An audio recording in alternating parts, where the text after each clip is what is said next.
For those who don't know, my name's Andrew Thompson. I'm the General Manager here at CFMG Capital. Welcome to our, annual Brisbane Q&A. For the repeat visitors, as you know, we're here to enjoy each other's company, bit of a value add, get some great insights from another quality guest speaker, not for us to spruik all about CFMG Capital. But it has been another strong year for the business. We have now settled into the new digs across the road, which we enjoy, and it's nice and convenient tonight for us. And in the land space, we now have a pipeline over 2,000 residential lots with an end value exceeding $1 billion. Currently hold over 500 residential land contracts approaching completion, and that represents over $250 million in revenue in the current financial year. As many of you know, we've largely focused on Southeast Queensland recently, but we have operated in Brisbane, Sydney and Melbourne over the last 18 years. In the next sort of 12 months, we're now once again looking to expand our reach, having recently secured a site in Sydney for the first time since 2015, and we're pretty close to getting something all the way over in Perth after opening our office there 12 months ago. So that's pretty exciting for us, although it's a long trip over there to have a look. Closer to home, if you've been following the news, we've secured some new land in Rochedale and Upper Coomera, and so both of those things those offers will come out in the next couple of months.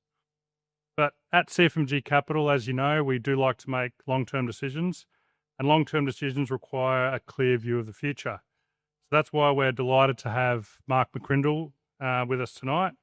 Mark is one of Australia's leading demographers and futurists, known for translating social and economic trends into practical insight. He's built a reputation helping organisations cut through the noise and understand what the data is really saying.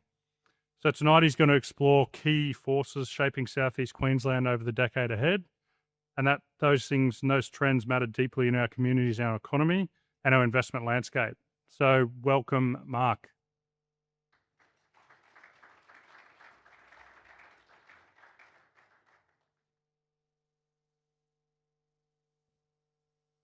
Thanks, Andrew. Appreciate that. And good evening. Great to be with you and to indeed give you some demographics and statistics to go with your entrees. But there is a Q&A coming up, and I look forward to getting some of your questions as well, and we can interact on that also. But before I get into some of the demographics and a bit of a snapshot of what's happening in this context, I want to think about the broader theme that we've got here that Andrew's just shared, which is the future. What's next? What's happening not just now, but where are things going? And I think that's key for investors is this particular theme, because investors do have that forward look. You know, a key characteristic of an investor is you see things not just as they are, but as they will be. And so you've got a future orientation, and that's important to have. But the whole concept of the future has changed in this era. You know, we used to think about the future as something out there that we were moving towards. I think it's now the opposite to that. I don't think we're moving to the future. I think the future is coming at us, and it's coming at us at a pretty fast rate of knots these days, isn't it? All of these areas: future of work, AI, automation, technology, generational change, demographic shifts, geopolitical uncertainty. It's all coming at us. And so to help us with a little sense of that, I want to give a bit of an overview of some of the mega trends transforming Australia, the region, but Southeast Queensland as well. But just highlighting how volatile things are, how much acceleration in trends there is. Someone shared this photo with me recently, taken it at a library. It says, "Please note, the post-apocalyptical fiction section has now been moved to current affairs." Because it's just that sort of world. It's like you can't make this stuff up. It's just moving so quickly. Strange times indeed. So let's look at the first of these big trends, and it would have to be demographic growth. In fact, you can sum up Australia's population with a single word, and it is the word growth. And of course, that population growth drives the investment growth, particularly in terms of demand for property. I was looking at some of the emerging words of the year, and ever since the pandemic, the Oxford English Dictionary said the word that has seen the biggest increase in usage since then is the word unprecedented. And it's probably, you use that word in an unprecedented way, don't you? Because it's that sort of era. Well, talking about population, unprecedented growth is what we've had again since the pandemic. Here we sit at 27.8 million people. So that means in the last 5 years, we've added 2.1 million to our population. That's the biggest 5-year increase our nation has ever had. That's an accumulated growth of 8.2% in those 5 years. Now, this growth is above what was forecast. We're now dealing with growth that was ahead of what the demographic models were saying. Let me highlight that for you with this Australian Bureau of Statistics media release from 1998. And it is talking about where our national population is headed by 2051. Now, we've still got 25 years to get to this target year, but when they ran the forecast, they said our population, our mid-century forecast for the population will be somewhere between 23.5 million and at the upper end, 26 million. And here we are, as I said, almost 28 million already with a quarter of a century to go. We're going to be, not forget 26 million, we're going to be more like 38 million. And some of the forecasts are saying by mid-century we'll be closing in on 40 million people. So you can see when the city planning and the local government forecasts and the analysts in state and federal government were doing their planning, they were based on forecasts like this, and we have way overshot things. And so the demand based on population growth well exceeds the supply. And that, of course, drives up the investment opportunities that you are seeing. So how are we growing? Well, this is the birth rate in Australia over almost a century, and you can see the trend there, and it's down. It's not a population that's increasing through natural increase, as you can see. In fact, we've now slid to the lowest birth rate ever recorded in our nation. It's now 1.48. And so the birth rate is sliding. How are we growing? Well, as the birth rate has declined and the natural increase has declined, we've lent even more on the migration lever. So in the decade pre-pandemic, about 60% of our growth was net overseas migration, 40% natural increase, the births minus the deaths. If we look at what's happened in the last 12 months, the overseas migration component has increased to 75%. And so that's really driving growth at the moment. Now, what do we find here in southeast Queensland? An even more culturally diverse population, growing strongly through migration. 23% of Queensland residents born overseas, so almost 1 in 4 of the local population. With that cultural diversity, you've got linguistic diversity. 1 in 5 Queenslanders speaks a language other than English at home. We've seen the last 5 years a changing of the guard in terms of the country that people who now call Australia home have come from. So if we look at the proportion of the Queensland population born overseas, England still dominates, just representing that historical migration trend. But India has overtaken China in the last 5 years for that number 2 position. So we're growing through migration. But Queensland has a third factor of growth. If we look at all of the states and territories, if we bring it down to a regional perspective, you don't just have overseas migration and natural increase. There's a third factor, which is that internal migration. And that's a real game changer for Queensland relative to the other states.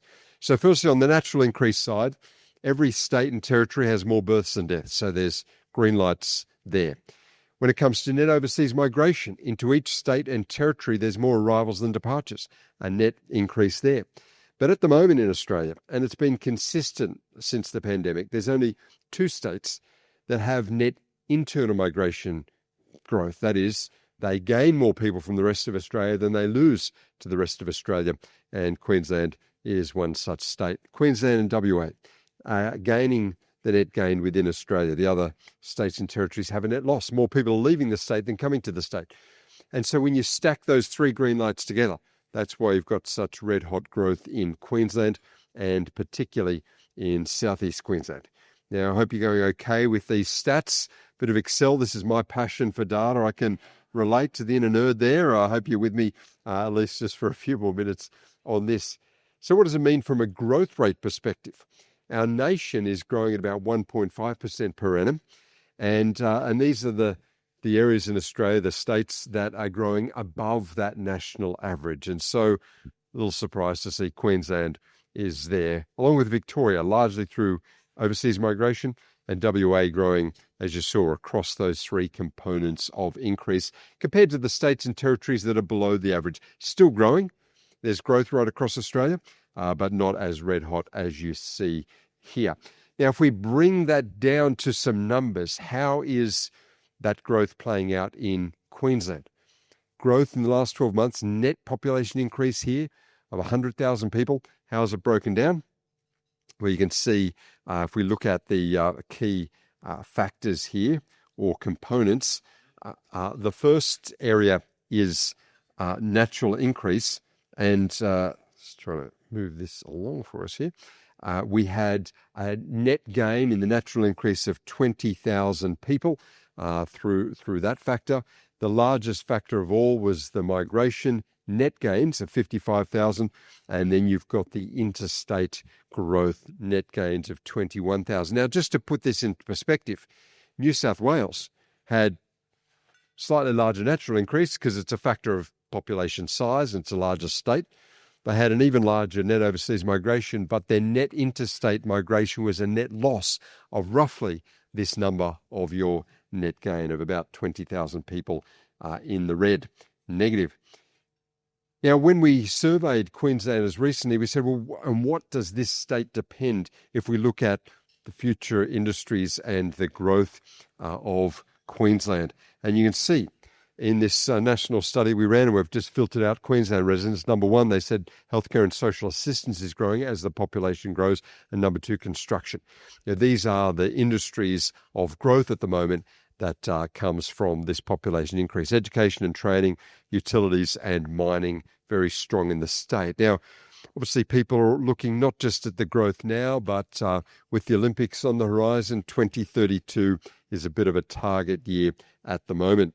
And so when we looked at the factors there towards 2032, we asked this question in the study: considering the impact of the Brisbane Olympics, which of the following do you believe will be the key benefits of that to Queensland? And people are saying, well, growth in tourism will be big. At the moment, there are two global cities that Australia has, two cities that are on the global map when you run the global studies that have that name recognition. It's Sydney and it's Melbourne. They are the gateway cities at the moment from a migration perspective. But as the Olympics comes to town, it'll bring Brisbane up there as that third global city that we have. And so it brings the tourism opportunities, it brings the brand Brisbane opportunities, it'll lead to job creation. But again, the infrastructure investment, and with that, the property demand will increase. Now, we're in Olympic season at the moment, Winter Olympics and now Para-Winter Olympics.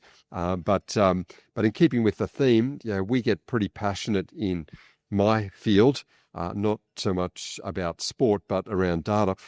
Every time there's a new data release from the ABS, this is the mood in our office. We get pretty charged up.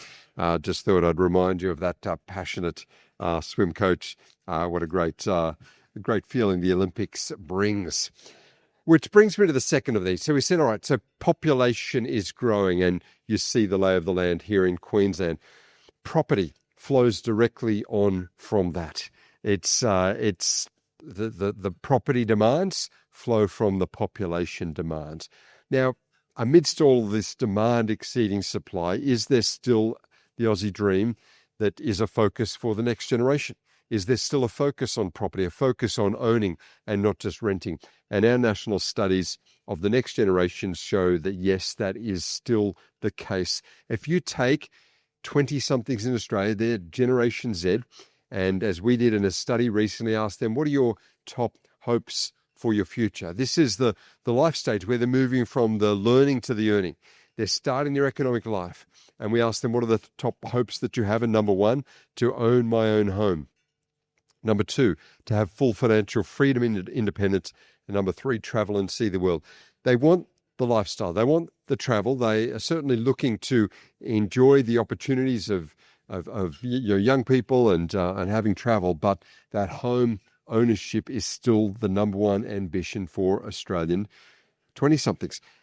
We flipped it and we said, what about fears as you look to your future, as you begin your economic life? What's on your mind there? Number one, I won't have enough money to live comfortably. Number two, never being able to buy my own home. And number three, being stuck in a job I don't enjoy or find fulfillment in.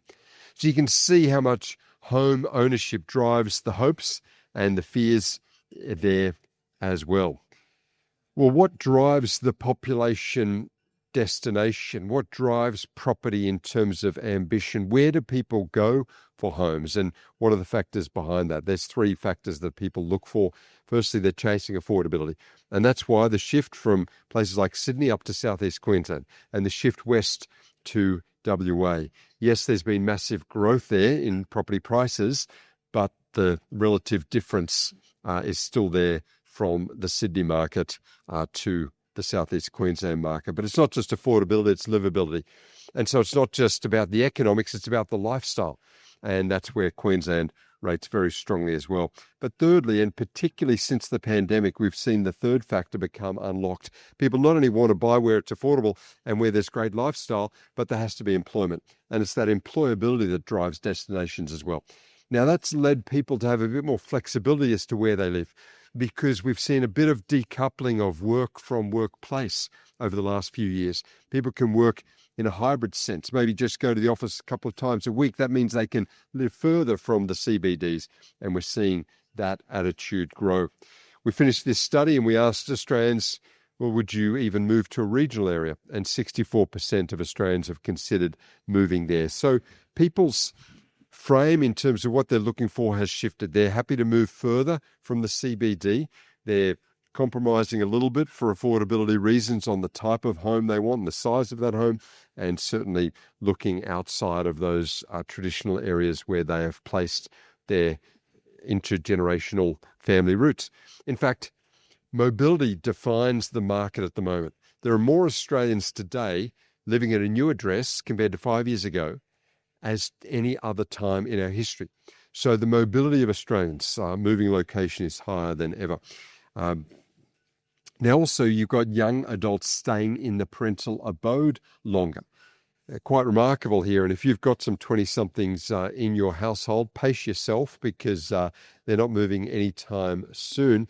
If you take 20 to 24-year-olds, now I've just taken those of working age. So obviously you'd expect if someone's in their 20s but they're still at uni, they're studying, they're financially dependent, you expect them to be at home. But these are those that are working. These are non-dependents. And if you take 20 to 24-year-old non-dependents, 1 in 3 still live at home. If you take 25 to 29 non-dependents, they're working. You've still got 1 in 5 living in the parental home. If you take all 20-somethings, dependents and independents, you've got about half of that cohort, of that age group, still living in the parental home.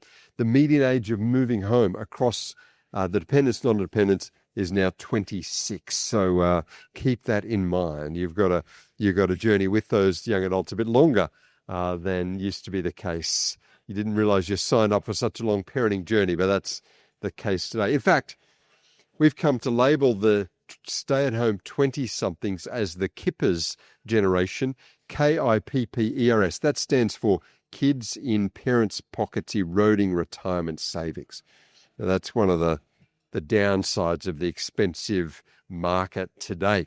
So, record growing population driving the demand, still a strong sentiment and goal towards property ownership in Australia. Even though the Aussie dream looks a bit different to how it did, it's alive and well and a key ambition. Thirdly, intergenerational transfer. What are we seeing in this regard? The baton is being passed across the generations.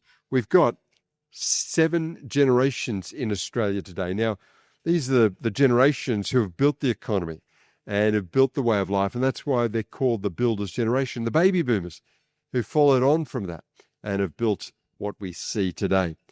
But from a working age and wealth accumulation perspective, the baton has been passed. You've now got the Gen Xs and the Gen Ys at the key points in their careers, moving to those key earnings years, peaking, and the wealth accumulating years. These are the generations of parents today. The Gen X are well into their parenting, the millennials in the midst of it at the moment. But from a next gen perspective, it's now Generation Z that are starting their economic life. Generation Z are moving into their early 30s, which is the peak age of parenting now. 32 for a woman giving birth, and for a father in the equation, 34 at the time of that couple bringing a child into the world. So parenting has moved from the early 20s to the early 30s in a little over a generation.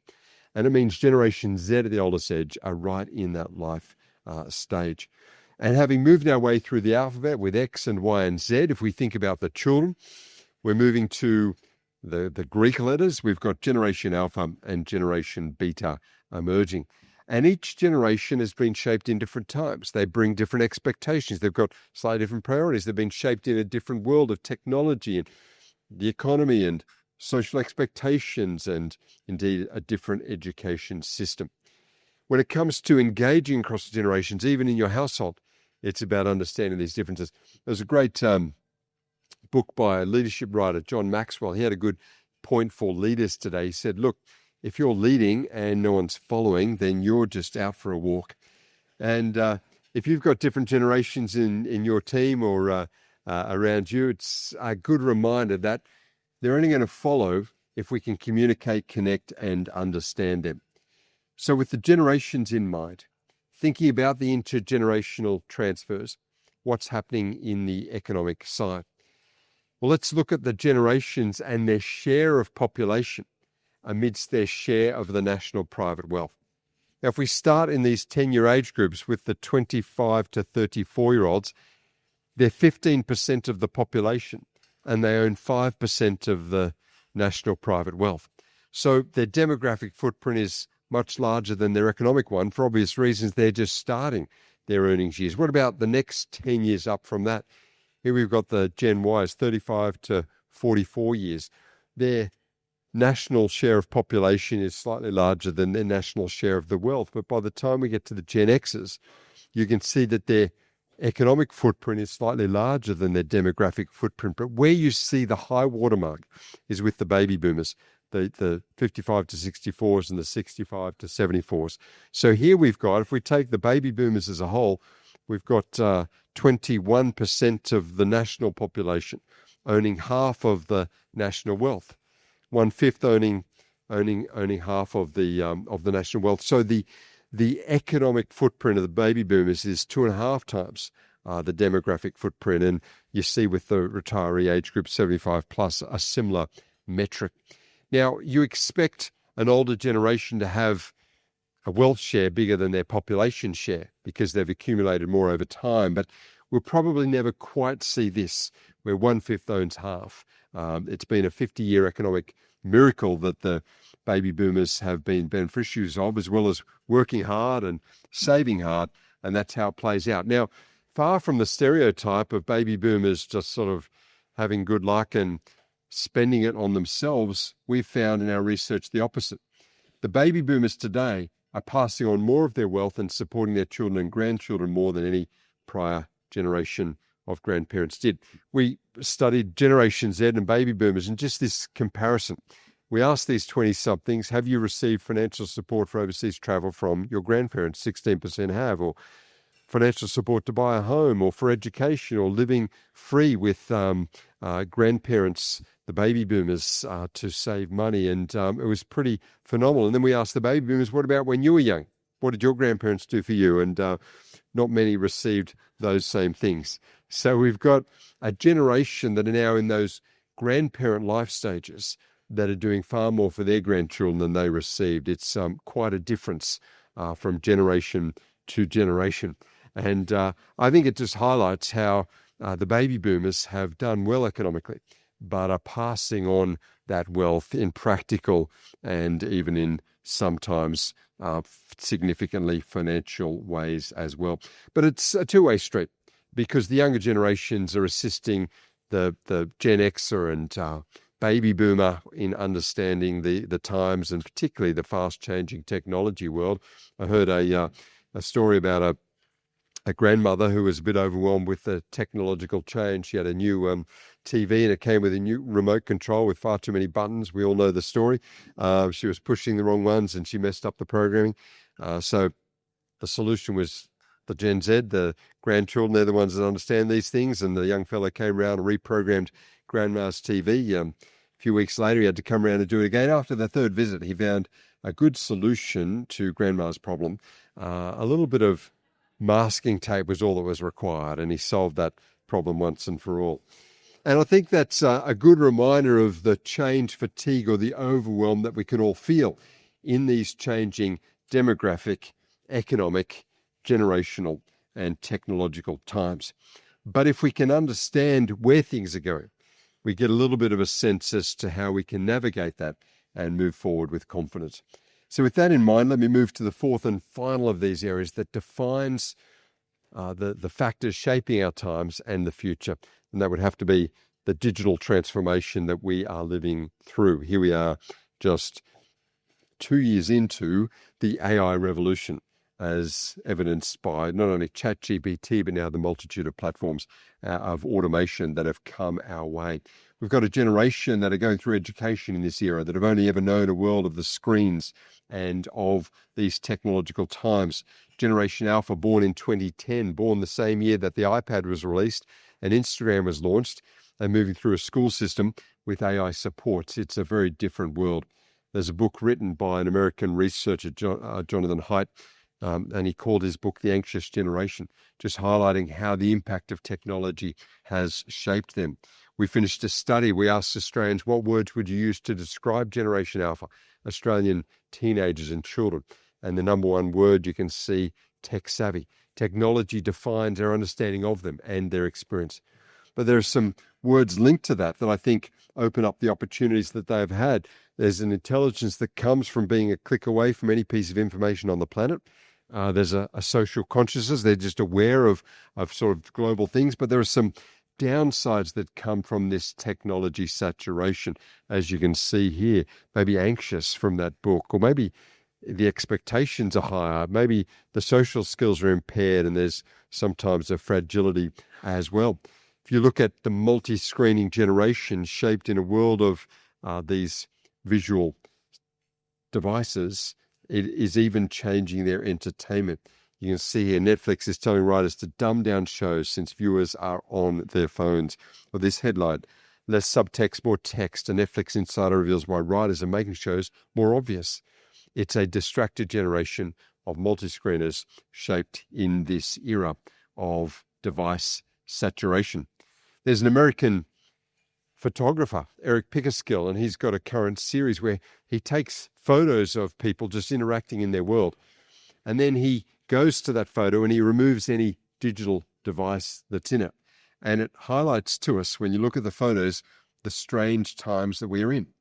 In what other era would you get a bunch of young boys like this sitting side by side, but not interacting? Obviously, the screens dominate their world, and it has led to a very different experience. The anxious generation, but sometimes some impairment that comes through that. But humans, despite the technology as tools that we have, are really unchanged. This is what we find as social researchers, that the timeless needs that humans have for belonging and connection, for community and stability, for security and a hope for the future, a desire for family to invest in the next generation and to leave things better than you found them, to get a job and to make a contribution, to learn and to grow. These are timeless human drivers. I mean, even think about how we used to communicate. You go back 4 millennia to hieroglyphics, to Egyptian carvings, and it was this form. And then wind the clock forward to now, to today, to the 21st century, and we're back. Digital forms, but it's not really changed, is it? How we communicate and connect through picture and story and through sharing our lives. We surveyed Australians to find out how technology is going for them. And the proportion of people that are often are overwhelmed by the amount of activity to respond to in their digital device is pretty significant. But what was remarkable is, while it's impacting all of us, the baby boomers, the Gen Xers, these devices, these technologies that were supposed to give streamlined use or efficiencies to life, have actually increased the burden even more with the younger people in terms of being overwhelmed by the activity, by the disruption, by the alerts on the devices. It can lead to us skating through life, or sometimes on the technology, maybe just being a bit superficial. Someone shared a text conversation that they had with a friend, and the friend had texted, "Are you okay?" And they responded, "No." And the friend responded back, "Okay, cool, just checking." And it's a little bit like that sometimes, very sadly, in our world. But the technology will be used in an ultimate sense for how it's always been used throughout history, and that's for human flourishing, better connection in terms of human connectivity, and indeed to reduce drudgery and give us opportunity to use our skills in a higher order way. I put up here from our research, even in the future, the most valuable skills will be the distinctively human ones. So even in a world of technological change, it's those human skills that will matter most. I'll finish with this, and then you might have some questions. What's our approach in all of this amidst demographic change and global influence and economic uncertainty and technological transformations? Well, traditionally, we used to pass on, whether it be wealth, leadership, or knowledge, from one generation to the next in a hierarchical sense. And I think that's still there and that's appropriate. But increasingly, we're seeing flatter structures. We're seeing interaction across the generations. And we're seeing that people recognize that each generation brings strengths, and each generation can share some of those insights and perspectives. And through that, we all grow. I think workplaces are at their best, like families, when we learn across the generations. Young people can bring some connection to these times, these technologies, and indeed their own generation in a more acute way than perhaps the older generations can. There's strength across the generations and interaction when it's collaborative rather than hierarchical. Now, I've shared a bit with you. I'll leave you with one final figure. Lots of numbers have been dropped your way this evening, but here's one more number to consider, and that is the number 166. And that, if you wanted to know, is the total number of days until the 11th of August this year when we have the next census. So put it in your diaries now, and it's going to be an exciting night. I'll come back after that and give you an update, I'm sure. But thanks so much for listening. I hope that's of use, and look forward to some questions in a moment.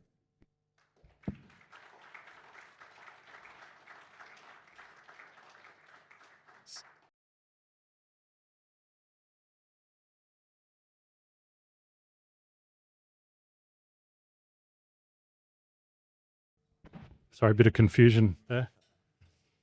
Thanks, Mark. Yeah. Well, I was surprised to find I'm a Gen Y in there, and as a parent of 2 Gen Zs and 2 Gen As, it was scarily accurate as well. So if you've got any questions, Elio's got a roving mic, and welcome those questions.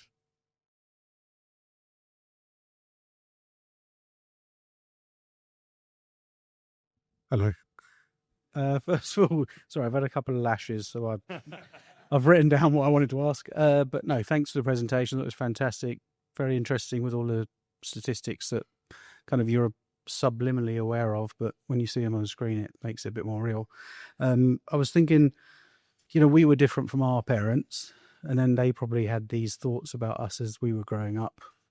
Us as parents in the room, look at our kids in alpha. Do we say alpha? And what they are, and we worry about stuff.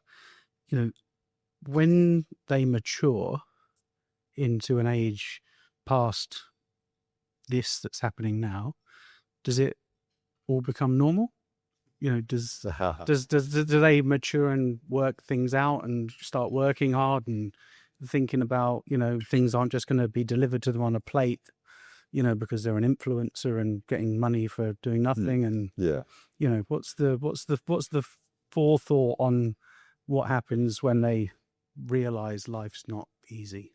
Yeah, no, it's a great question. And part of what defines a generation is life stage. So clearly, if we're talking about the younger generation, the Gen Alphas, they will mature over time and get some more responsibility, and their desire for planning for the future and to be a bit less risk averse and to have money for a rainy day and to have stability when they move into the family years, that will change through their life stages, as it has for each generation, as you highlighted.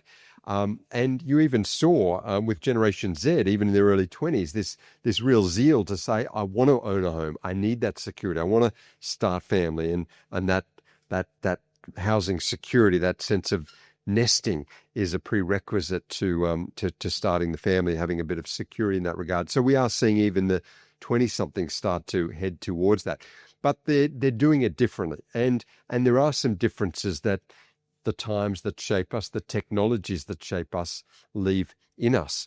We've been looking at a longitudinal study that's been over time tracking results in education and in even some neurodevelopment. And young people have been shaped differently because of the devices. Now, there's a speed that they have to process. There's an acuity or an ability they have with technology which exceeds our speed and ability. But in 5 areas, they were behind where their parents were at the same age. And this is different because each generation has advanced beyond the previous generation cognitively. But when it came to attention, that focus, and you add to that memory and recall, and then the 3 other areas, numeracy, literacy, and decision-making, they were behind where their parents were at the same age. Now, we can understand why, because, you don't need to have the numeracy if you pick up the device and it gives you the answers. You don't need decision-making when AI will assist with that. You don't need to remember things because you're a click or 2 away from any piece of information on the planet. So we can understand why.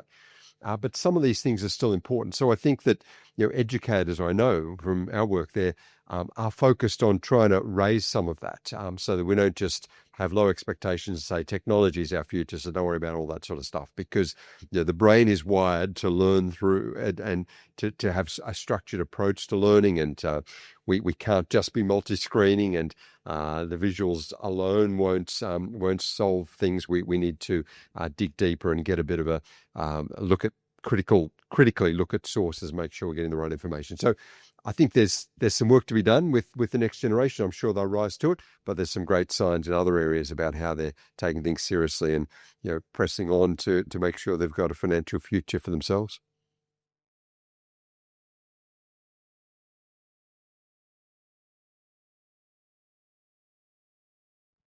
Thanks, Mark. That was great.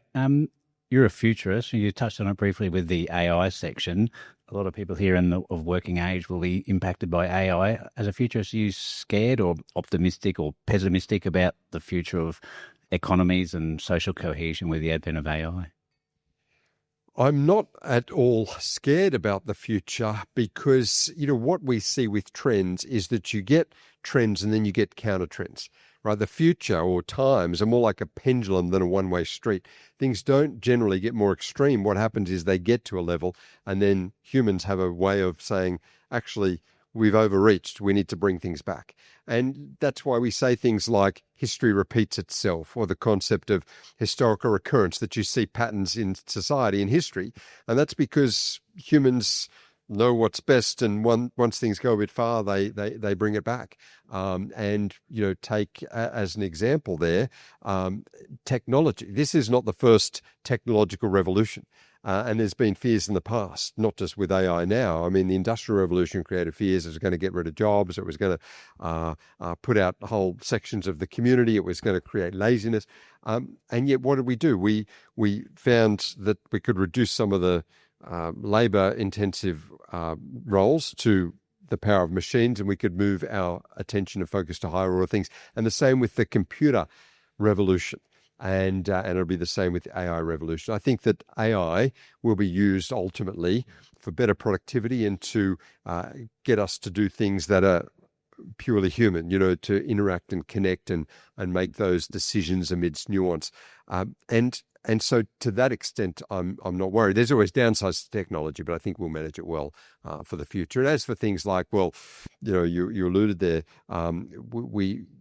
computers do it all for us. AI has such power, it'll earn money for us, we'll have universal basic incomes, and we'll be able to sit around. That won't happen, because the timeless human driver is, I don't want to sit around, I want to do something, I want to achieve, I want to contribute. And so we work as long hours now as we did 20 years ago, even though we've got more efficient devices, because we just continue to reallocate our time into more meaningful work. And I think we'll see the same with AI. Yeah, thanks, Mark. That was really interesting. I'm going to ask a bit of a pessimistic question. Apart from the fact that the ABS got their stats so horribly wrong, I'm just wondering that sort of 5-6 years down the track from COVID, whether or not the increase in our population is still an outlier, i.e. the effect from COVID, and whether or not with the increase in cost of living, it actually might drive people out of the country. It might move them around the country to find somewhere that's more pleasing to live. But I'm wondering whether or not your research is showing there's a a possible risk of people leaving the country. Yeah, it's a good scenario. It's a reasonable proposition. Mainly, migration is affected by government policy and action. It's a lever that can be moved. Natural increase just does what it does, but you see, and COVID, the classic example, how policy changes things. We had from late 2021 and into early 2022, from late 2020 and into for much of 2021, we had net emigration. We had a slight loss in population through migration, and then we've had record highs in the years since. So that shows the volatility of it. We're pretty much, as an economy, baked in for the numbers that we have, because from overseas students to the skill shortages and those skilled visas, the economy is making the demands for those sorts of numbers. And even though for political reasons the government's saying we're paring it back, they haven't done very much to it. And it's only slightly less this year in 2026 than it was last year. And that was only slightly less than 2024. So the declines from record highs are only slight.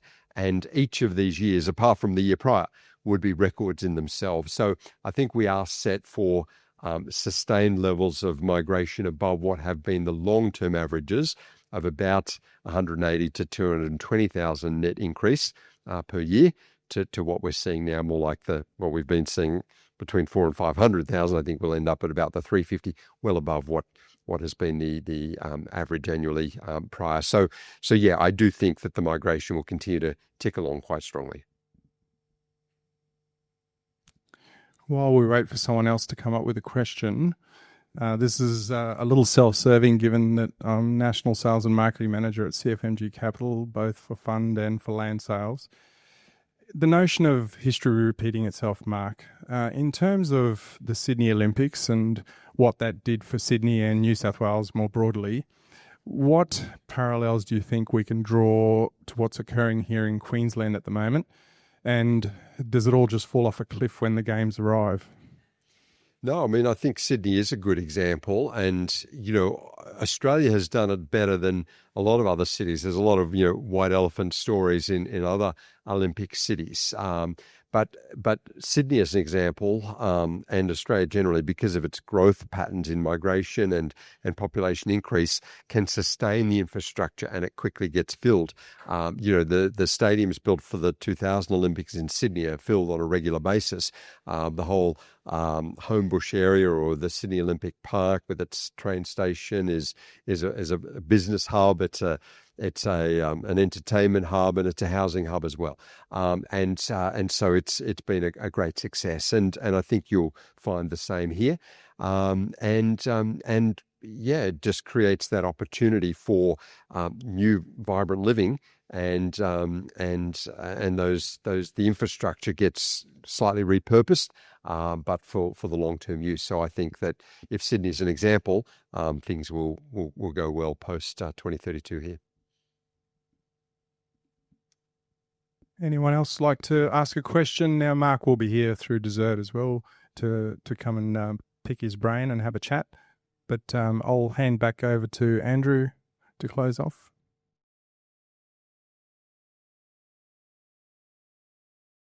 Just getting back to Matt's question, my observation in regards to your question is that there's lazy and entitled people in every generation, from what I've seen, and there's hardworking people in every generation as well. So, and on the tech side, like, I've got a family group chat, and the most prolific sender of funny videos and memes is my 70-year-old dad. So, they're all getting on board. So, thanks, Mark, and I think we've got dinner first, but enjoy your dinner.